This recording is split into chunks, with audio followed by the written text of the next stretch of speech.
In 1976, Congress established the White House Office of Science and Technology Policy, known as OSTP, to provide the President and others in the executive branch with sound scientific and technological advice on subjects ranging from the economy to the environment to security and health. And we are pleased tonight to be joined by the current director of OSTP, Dr. Kelvin Droegemeier. He is in town to deliver the commencement address for the College of Earth and Mineral Sciences. A real pleasure to welcome you to Penn State. Great to be here, John. Thank you so much for having me. You have been a busy man. You were confirmed by the Senate on January 2nd, sworn in on February 11th. What have the last couple months been like? Yeah, in fact, I was sworn in actually officially on January 11th. The Vice President swore me in ceremonially on the 11th of February, so I've actually been in the job about 5 months now. 4 months rather. It's really an extraordinary job. OSTP really has a wonderful mission, which I just embrace completely, and that is to make sure that the American science and engineering research and education enterprise is foremost in the world. And we do that in three ways. Number one is we unleash the creative capabilities of our researchers. Number two, we look at developing the workforce of the future, especially in STEM education. And number three, we really focus on advancing American values both at home and abroad. Gotcha. Previously, you were Oklahoma Secretary of Science and Technology, and I guess your new role is about as close as it gets to a cabinet-level position for a scientist. How did your previous position prepare you for this role?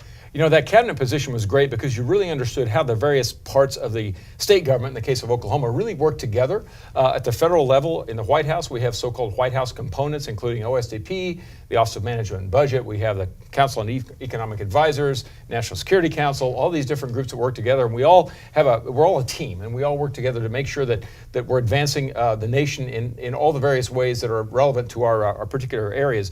But in particular, though, in my background, being a professor, being a scientist, being a researcher, and a vice president for research, those other things really helped me, I think, bring that perspective of a practicing scientist, of one who has done science, but also who's done science policy, including on the National Science Board for 12 years, to the White House. And hopefully, with all of those things and all the folks that I work with, we have a great team, and we're really doing great things together. And it's worth mentioning that Kelvin formerly was a faculty member at the University of Oklahoma.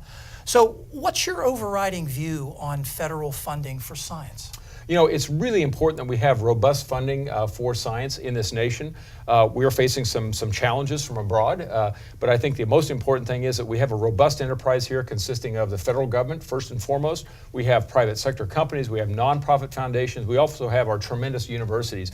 When you put all those things together and we leverage all the assets, the dollars, and the intellectual horsepower underpinned by American values, John, we have really an extraordinary capability in this country that is unmatched anywhere in the world. How involved do you expect to be in setting budget priorities for the White House?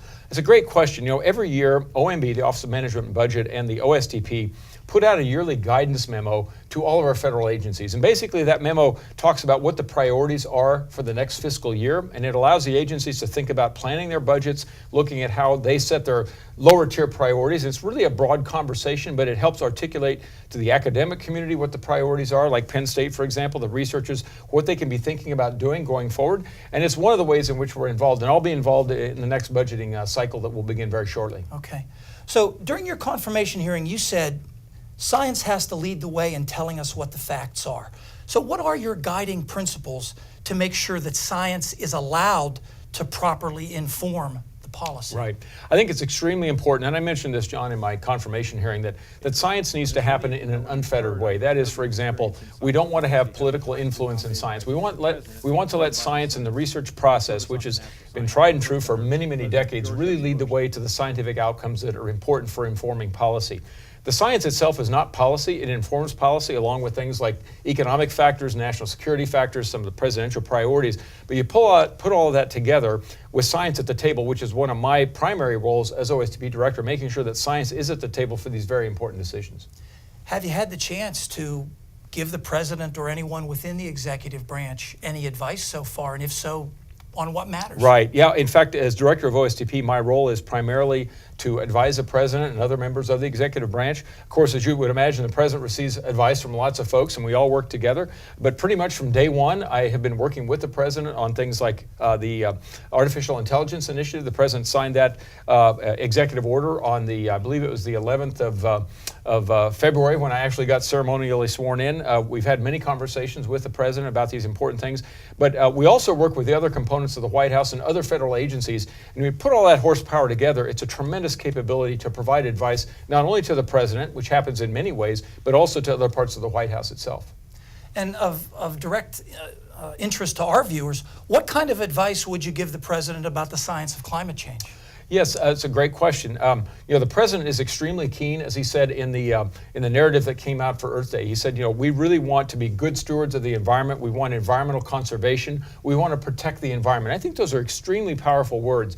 So when we talk about things like climate science, the most important thing I try to do, and it's really the role of the director of OSTP, is to bring the best science forward. And what that means, John, is the scientific results, peer-reviewed authoritative science, but also what we don't know, what some of the uncertainties are, and then also what work needs to be done in the future. So it's really kind of parroting what journal articles about any type of research really do. What do we know, what don't we know, and what needs to be done to advance the science. Dr. Kelvin Droegemeier, Director of the Office of Science and Technology Policy for the White House.